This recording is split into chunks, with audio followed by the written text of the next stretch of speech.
Hi friends, ఈరోజు catering స్టైల్లో టమాటా రసం ఎలా తయారు చేసామో చూద్దాం రండి.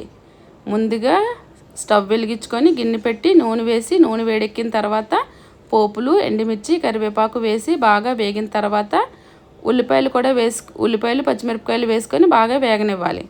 ముందుగానే టమాటాలు మిక్సీ కొట్టుకొని ఈ టమాటా ప్యూరీని కూడా ఈ పోపుల్లో వేసుకొని బాగా కలపనివ్వాలి. ఇలా కలిపిన తర్వాత పసుపు, కారం వేసుకొని కలుపుకోవాలి. ముందుగానే చింతపండుని నానబెట్టుకొని చింతపండు రసం తీసి పక్కన పెట్టుకోవాలి.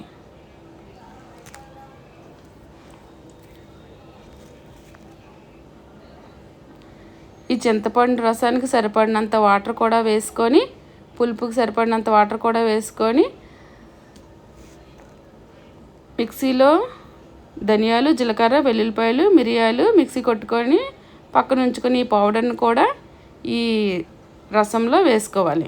ఇదేంటంటే చాలా స్పెషల్, దీనివల్ల మరింత టేస్ట్ వస్తుందన్నమాట.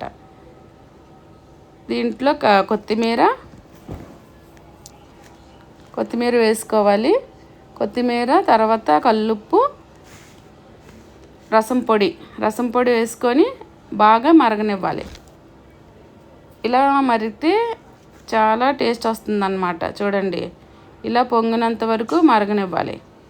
ఇలా మరిగిన రసం వేరే బౌల్లో తీసుకొని సర్వ్ చేసుకుంటే ఎంతో టేస్టీ టమాటా రసం రెడీ.